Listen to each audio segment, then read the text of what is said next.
The world needs innovation right now. Things are so tricky and there's so many factors and uncertainties and challenges and opportunities. So we need innovation to thrive, and innovation cannot thrive in a toxic workplace. It needs healthy conditions and leaders who are able to help their people grow and support them.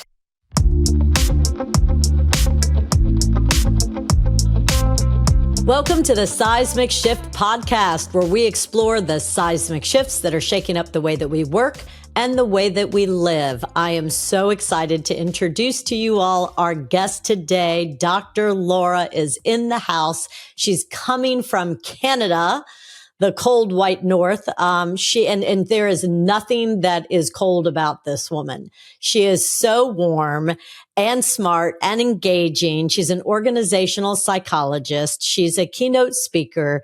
She's an author. She has her own podcast where work meets life. And I was so privileged to be on her podcast when my book first came out 2 years ago. And now Laura is writing her own book on toxic bosses. And as you all know who have been listening to the Seismic Shift podcast, I'm on a mission to get rid of jerk bosses. So I'm so excited that we're going to have this conversation with Dr. Laura today about toxic bosses and how we can get rid of them. Welcome, Dr. Laura. Thank you so much for having me, Michelle. I'm so excited. Honored to be here, and I respect you and your work and your research so much. Oh, Dr. Laura, that's so sweet. That was one of my favorite podcast episodes I did that year during my book launch, and I had done 100 of them. I was on 100 podcasts, and I remember at the end, I just felt so numb. And I think you were one of the ones at the very end. And I thought that was what a podcast should feel like and look like and sound like. I just loved it. So I'm thrilled to have this conversation today. Okay. Tell me first though about you before we dive into jerk bosses. As my listeners know, I believe in connection with self, and connection with self is owning your story. And everybody wants to know, like, how in the world did you get to be Dr. Laura? So tell us your story. Oh my goodness. So I have a master's in counseling psychology, and then I have a PhD in organizational psychology. And I remember when I had to make the choice, do I get this PhD? And it was a pivotal point in my life. I was in my late 20s, and I really dreaded the idea of going back to school after I've been working a few years in the real world and going back to the ivory tower. And I thought, well, if I'm a PhD, I can do a few other things that I can't with a master's. And one of them is teach. And I love my students and mentoring and supervising research.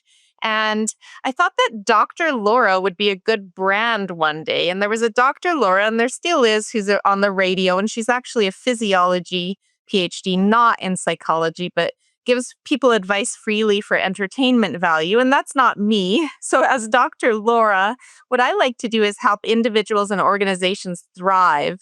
And I do so by my psychology practices, where I have a team across Canada of psychologists that specialize in career and workplace. But I also do it through my speaking, through my writing, and my podcast, which is in its 5th year now. And I bring the knowledge and science of organizational psychology to help organizations be better and people's lives be better. And I believe the two are intersected, profoundly. I couldn't agree with you more. And I'm on a mission. I'm giving a big presentation tonight. It's been really challenging, Laura. They give you this template. You can only speak for 5 minutes, and you have to have 20 slides with 15 seconds on a timer in between. So it's incredibly scripted, right? And I'm having to work very hard because I tend to be a little bit more loquacious, and impromptu in these things. But one of my messages tonight, because it's called Disrupt HR. So it's about how to disrupt HR. And like you, I truly believe now is the time where we disrupt HR. We disrupt organizations so that we can have a work that meets life, a life that meets work. We can show up as full humans. We can have more flexibility so that we can have a life. So tell me what your perspective is on that. I think being human-centric is more important than ever before. And I think workplaces have largely become dehumanized and treating humans as assets. And I think the pandemic was a real pivotal moment to really understand that, well, wait a minute, we have whole humans here who are going through a really weird period of time, a stressful period of time. And it was a chance to pivot. But what I've seen post pandemic is a lot of pullback. I call it executive nostalgia, where let's go back to the way it was before, right? Profit first, no matter what, and get everyone's butts back into their seats at an office. And oh, yeah, all of that stuff about mental health. We'll check the box and we'll bring in a training on mental health and maybe have an EAP or EFAP program. And then we've done check. I see more toxic workplace environments and toxic leaders than I have before in my career working with organizations globally. And it's a real concern. Oh my gosh, I just kind of went speechless and my mouth opened. Wait, I was under the assumption that the tide is turning, that we're moving away from jerk bosses and we're moving towards bosses that really do show up as full humans, or at least that. You know what it is, Dr. Laura? I think I'm trying to manifest that. Well, me too. I think I'm convincing myself that of course now's the time where we get rid of jerk bosses. So I'm completely thrown off guard to hear you say that you're seeing the opposite. Talk to me. Well, I mean, and I don't know that we know for sure, right? Like, this is just my opinion of what I've seen. I would say there's lots of instances and pockets of great leadership going on and people who are embracing the new way of working, and the new Generation Z in the workplace is pushing for that, pushing against those boundaries and helping evolve workplaces. But I think we have a lot more work to do, just like on women's issues. We think we've come a long way, and we have, but we have a lot more work to do. And I look at it as a slope. So this is a good Canadian analogy. I'm a downhill skier and stuff.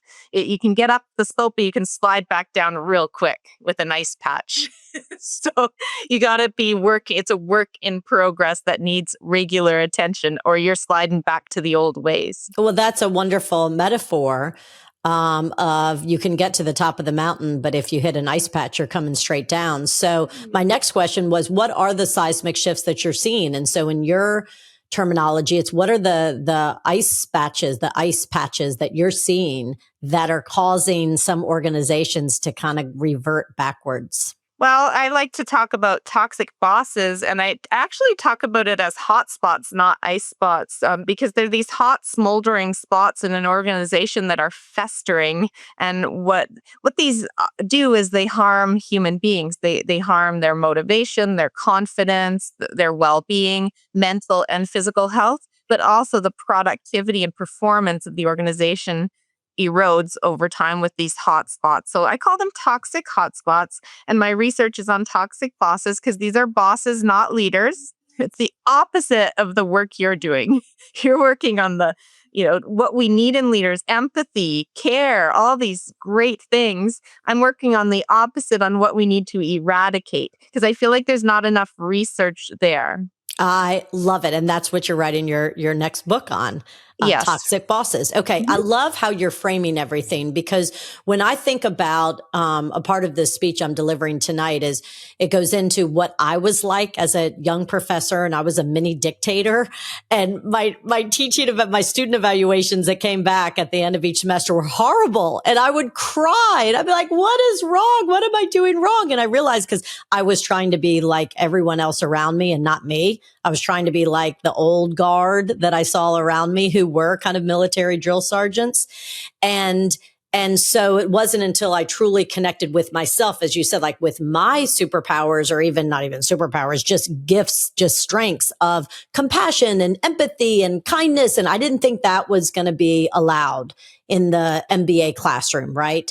And then finally, when I gave myself permission, that's when my career took off. And the reason why I'm bringing this up is because I've never looked at it from the point of how you just framed it, that was really bad on my mental health, trying to pretend to be somebody I wasn't. Uh-huh.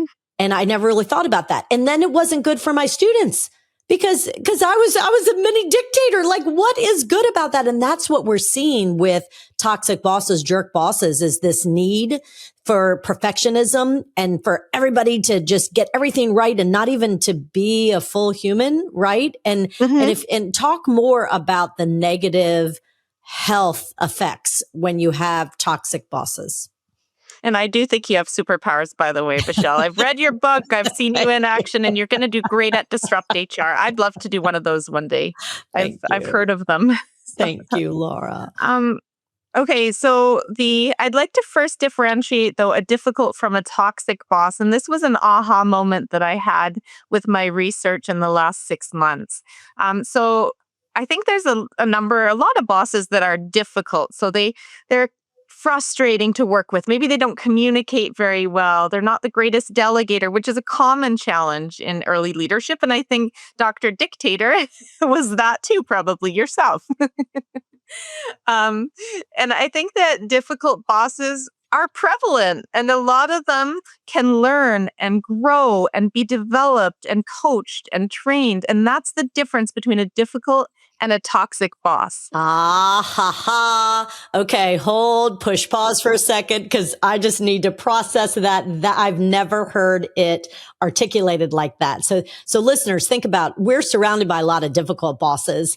But if we do invest, we, as in whether you're an executive coach or you're in HR, but if you invest in your bosses, in their development, you and I would not be in this profession of teaching and coaching if we didn't believe that people could evolve and bosses could get better. So often they just don't know better. They're doing what they thought they're supposed to do. So I love that differentiation. Is a difficult boss is difficult, but perhaps has opportunity or the willingness to improve. But then tell us about the toxic boss. Yeah.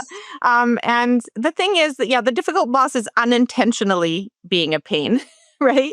And you can find ways to manage them. And on my podcast, I had Mary Abeje, and she has a book called Managing Up. And I've always looked at managing up as that's sucking up. That's not very good. But in her words, it's being able to make your boss's life easier, navigate them so that you can succeed. And that's what you can learn to do with a difficult boss. And her book is all about difficult types of bosses. And her last chapter is on toxic bosses. And that's where my book begins, is toxic bosses. And they intentionally cause harm. They have a dark side to them where they intentionally are harmful, and their ego is massive, and they cause you physical and mental health harm. And there's 8 different personas of them based on all my research. And there hasn't been a lot of recent research, and the main research is overseas or a little bit with the US military. But I'm like, why isn't there more research on this? Tell us about, I would never have guessed that there would be 8 of these personas. Tell us about those 8. Yeah, so I did a qualitative study with my student, and we really looked at a whole bunch of behaviors from leaders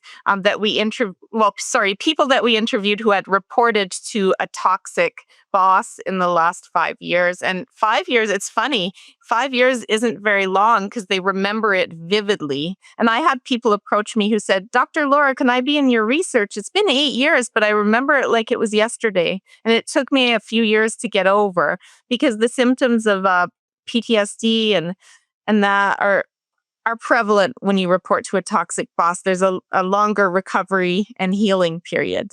And that's a part of my book, is how to recover from a toxic boss. So tell me about the 8 personas. The self-serving egomaniac is one. So that kind of goes without saying, but the ego drives everything, and they are focused only on themselves and their career. They may be very good at managing to the higher ups and sucking up, and very good at throwing you under the bus. Then there's the control freak, which is the micromanager on steroids. They're controlling everything. And if they lose control, they just go ballistic. Then there's the dishonest manipulator, which is more covert. They're like a snake in the grass, and they manipulate teams and situations, and they cause great harm through their dishonesty. And they cannot be trusted, and they erode trust in the workplace. Then there's the great divider. They're very good at pitting people against each other. and causing friction either in their own team or with other teams and people. Like they're very good at that, and it causes great harm. And then there's the unethical corrupter. So I think that goes without saying. They're corrupt, unethical, and lack integrity. And they expect you to do the same. So they expect you to cover for them. And if you stand up against it, you're out usually, or you're punished. And then there's the abusive a-hole, which is what we think of with the bully and the harasser. And then there's disordered personalities. So I focus on the narcissist and the sociopath. In my book. And then there's the gaslighter, which is, making you feel like you're going crazy and saying things didn't happen, but they did, and you start to question yourself. And a lot of these, so it's not like each boss is one of these. They're often 3 or 4 of them with a sprinkling of the 5th, right? So it's like ingredients of them. But it helps people understand what they're dealing with, and they're not alone, and then what to do about it. Okay, so because it is kind of terrifying when you have labels to them, because we've all had jerk bosses. We have. If you've been working over 10 years, right, you've had a difficult boss. And to have these labels, I think it's startling. And that's why I believe adamantly, Dr. Laura, we do need to change workplaces, and we do need to get rid of these jerk bosses, because we put up with it for so long, not truly understanding how bad the health effects were on us. Mm-hmm. Mm-hmm. So let's talk about those health effects. How does it negatively affect the people who have to work for these toxic bosses? Well, the first thing that I see happening is they start to lose their confidence. And so the confidence is eroded. And then followed by that, your energy is eroded. So gradually you start to lose energy, become exhausted. So burnout, I'm doing another project on burnout and toxic bosses across the 4 generations. But burnout is definitely an end state of working for a toxic boss. I've definitely heard of a lot of anxiety. So anxiety levels start to skyrocket, especially with certain types like the dishonest manipulator or the gaslighter. You start to just live in a state of constant anxiety, which we know erodes your physical and mental health. And then what happens is you start not to trust other people around you. And it just makes going to the office or to work in general, if you're remote, it makes it scary and unsettling, and it's really hard to focus. So then your focus is eroded, your productivity gets eroded. Although if you're a high achiever, you may push through. You may say, I'm working for a toxic boss, but I'm going to prove to them that I'm awesome, and maybe they'll change, and I can do this. I'm strong, right? I'm a triathlete or whatever you are. But then what happens is that you get more and more beaten down. Yeah. And as I'm listening to you talk, I realize, because the question that comes to me is, well, why don't they leave?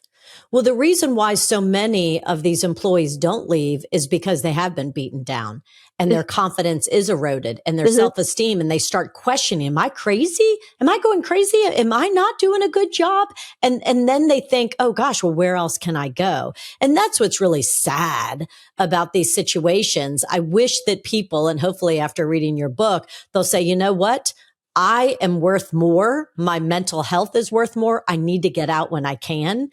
And that's what I think. I can see how you're going to make a positive dent in this world. I hope that gives people permission to immediately protect themselves and get out. Yeah, you're bang on, Michelle. They lose energy, and then looking for another job, either internally or externally, while you don't have energy is really, really hard. I have this memory that I had this kind of what I call a hero of mine when I first started teaching. And I just idolized him, and I wanted to be exactly like him. And we had nothing in common, absolutely zero in common. And that was a part of my problem. I started to emulate him, and it wasn't me at all. But but he was kind of toxic. And I look back and I think all I was trying to do back then was to please. Like, I'm going to show him that I can compete, that and wow, that's just the wrong path. So if you're listening to this and this resonates with you and you might be reporting to a difficult boss, or not a difficult, because that gives you hope that they can change, but a real toxic boss, I want you to really look long and hard at the negative health effects that you're experiencing and get out if you can. That's my message. What is your message? My message is, get out but look at your options. And a lot of people panic and they say, but I'm tied in financially. I have pension or benefits or a bonus coming up. And you've got to weigh that against how it's eroding your health and how you might be able to make up that money on the other side of the dark room. The other side of the dark side. And that's why I feel that employees, now that we're sitting in a good position, because I do think employees have more power than they've ever had before. And a lot of that is the Great Resignation that just really shocked the heck out of organizations and leaders, when how many millions, at least it was American, I'm sure Canadians were thrown into that number too, but millions resigned and said, enough.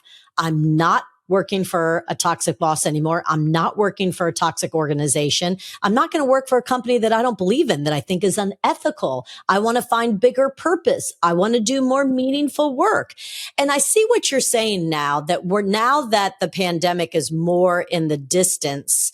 I wonder if we are kind of go back to, okay, well, now it's time just to, especially with our recent election, like just to make money. And gosh, I hope not, because that did not serve us well, Laura. Agreed. And that's the slipping back down the icy slope that I'm seeing as a trend, both in the US, of course, but here in Canada as well, and globally. So there's a lot of interest in this topic because a lot of people are impacted. And I'm just really glad I can shed some light on it and open up some discussions. And we don't want to go back. Let's just say that right there. We don't want to go back. It's not good for us. So let's wave a magic wand and talk about our ideal future of what an organization looks like, feels like, and sounds like that is balanced. What does the ideal organization look like to you? It's a place where the organization thrives. So whatever the organization's doing, if it's for profit, it's making healthy, sustainable profits. If it's a nonprofit or another type of government agency, that they're fulfilling their goals and their mandate successfully. Because I think we forget that, like, without the business functioning effectively, none of us have jobs. So, but then I'd say within that, it's a healthy culture. So the opposite of a toxic culture, a healthy one where people feel psychologically safe, where they feel challenged, and where they're growing and developing and innovating, because the world needs innovation right now. Things are so tricky and there's so many factors and uncertainties and challenges and opportunities. So we need innovation to thrive, and innovation cannot thrive in a toxic workplace. It needs healthy conditions and leaders who are able to help their people grow and support them. So you talked about innovation and productivity. And again, I work like you do with a lot of CEOs who of course are driven by bottom line and a lot of pressure from their board. And then if it's a publicly traded company, a lot of pressure from the shareholders, right? And their stock prices. So I understand all of those pressures. What I want executive leaders in particular to hear from your research is that allowing toxic bosses to survive in their organization is not going to attract, and it's not going to retain, and it's not going to engage the type of employees they need to be innovative in order to drive financial performance. Like, to me, that equation, because I've read the research, I've contributed to some of the research, right? That shows that if you invest in healthy leadership and you develop your people and you invest in psychological safety and trust and teamwork, collaboration, connection, if you invest in all of those things, then you will get that innovation that drives financial performance. If you allow toxic bosses to stay in your organization, innovation goes down, risk taking goes down, safety and trust goes down. So you're not going to get what you want.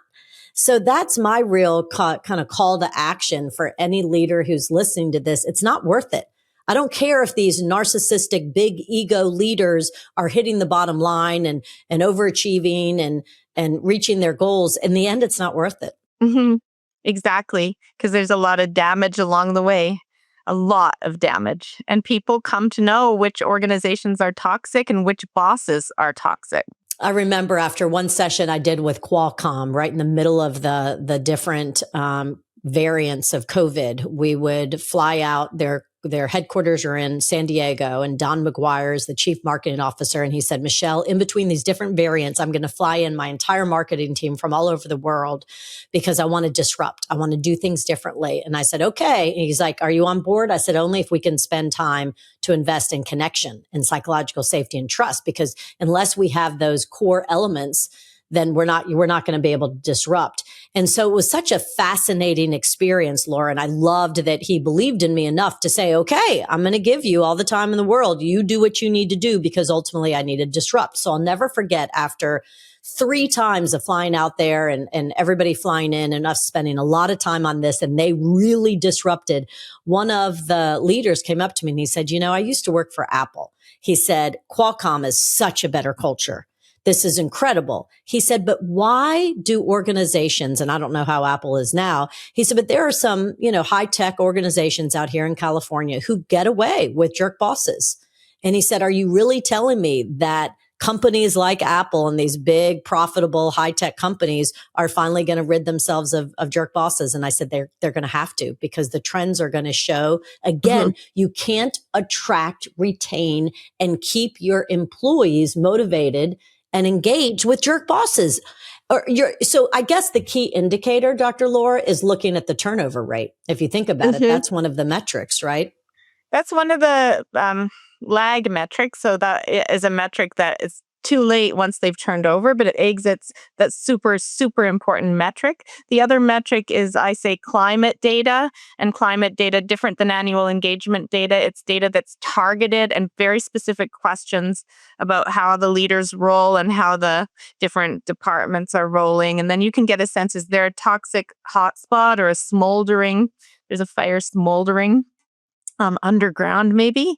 I love this. My brother has a cabin in Montana we went to growing up, and at one point there was a barbecue ember, and then it made an underground smoldering. All the roots underground were on fire, and it took a while to come up. And that's how I view the toxic hotspots. That you got to get a sense of them before they cause mass destruction. The only way you can do that is upward climate data, and then taking that stuff seriously, because I've done so much climate surveying and stuff where it's not taken seriously. It's kind of, okay, we have that. Oh, we're busy. We'll check off a couple of quick wins and then we'll just leave it. It's like they don't want to dig deep. And those decisions are tough. So identifying, addressing, and ultimately exiting a toxic boss is very difficult, especially if they're in the club and friends with the people that have to make that decision. That's what I see. Or if they're bringing in good profit. So a toxic boss can bring in good profitability for a while. So it's like, oh, well, that's a money-making, area. We can't let go of that leader. So I had that exact conversation. This was years ago, probably 10 years ago, when I was working for a company, a CEO out in California. And he loved this one leader. And the people working for this leader actually had a coup. And they brought me in kind of as a focus group. And he wasn't there. And they said, we have to tell you how bad it is. He's created a culture of fear. He attacks us on calls if we get one Excel spreadsheet wrong, the data wrong. He sighs. He has the condescending tone. If I think there was an earthquake out in California and he still demanded, they were all women and all moms, that that they all report. He rented a hotel room the next day so everybody could report to work, because God forbid you miss a day of work after earthquake. I mean, it was crazy, the types of pressure they put. In any case, long story short, I went to the CEO and I said, well, let me just tell you what's happening. And that was very hard for him to hear, because he didn't see those metrics. He didn't see how bad it was. He just saw the performance of this leader. And so my point here is, you really do have to go deeper in the organization to know. If you sense that there's some problems, then conduct a focus group so that you can really find out before they all leave. So luckily, this group of women had the courage to bring me in, talk to me, had me talk with the CEO out in California, and he made the tough decision and he let this person go. I'll give you another example that just happened recently. I had a leader and we were doing a pulse check over the summer. You know, what are some of the things that are going well? Tell me about some wins, some challenges. And he said, wow, he said, I learned a big lesson. He said, I just trusted this leader, and she had lost control of her team. She didn't know who her team was. She didn't know the front line. And we just went downhill with, it's a hospital system with patient experience, because he goes, and that falls on me. He goes, I trusted this woman. She managed up really well. She didn't know her people, and there became real toxicity, which affected patient care. So I guess the whole point of this is, people, right? We need healthy work environments where we encourage leaders to show up as humans and treat each other as humans, right? Who show compassion. We can do things differently. We have to trust and have the faith, and also know research like Dr. Laura that she's bringing into the world, that there are metrics like turnover rate, like climate, like engagement surveys that will show you that it pays off if you invest in leaders who are actually healthy and positive and who motivate. And one of the best things that I've heard is, a healthy leader is somebody where you look around the organization and other people want to follow. They're like, I want to work for that person, right? You won't find that when you have toxic leaders, right? No, you will. So let's end and give our listeners, I've just loved talking with you. I love hearing your research. It's fascinating. So let's give our listeners some tips, and you can give them whatever tips you want so that they can choose wisely and be a part of healthy organizations. What do you want to give them tips on? I would say be very careful when you're accepting a job or a promotion or a lateral role, that you understand the boss you will be reporting to. The best way to do that is to ask people who are currently reporting to them or who have left them, reaching out and saying, hey, what was it like reporting to them? And some people will be very closed about that, and other people will be open, but sometimes it's what they don't say, not what they say. So if they say, yeah, no, I did my time there and whatnot, and they're not giving any accolades, nothing positive, that's a warning sign. So just collect your information before, because too often we jump into these reporting relationships not realizing what we're getting into. And we did have the chance to ask around. That is brilliant advice. That how often do you really take the time? Because usually you're looking, oh, it's a great company. Oh, this is a promotion. Oh, I'm getting more money. And they're not really doing the due diligence to find out what is it like to work for this person, because that's going to have significant effects on their mental and physical health. I wish we could just keep talking all day. I'm not going to lie to you, Dr. Laura. I love the research you're doing.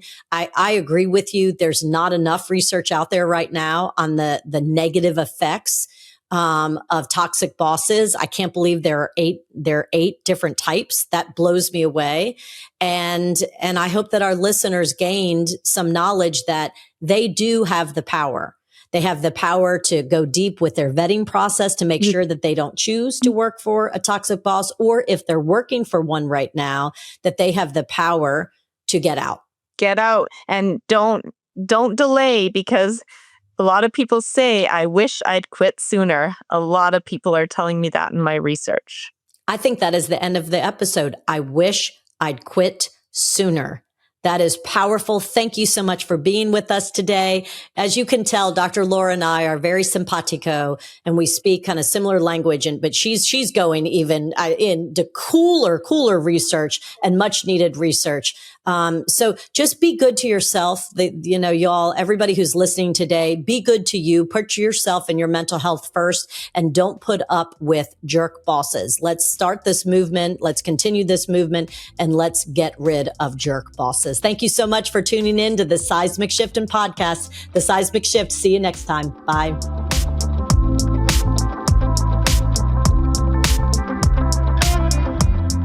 Thank you for joining us on the Seismic Shift.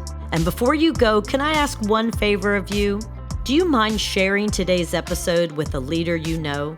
The power of this conversation is found in your using it and sharing it to create real connection in your life.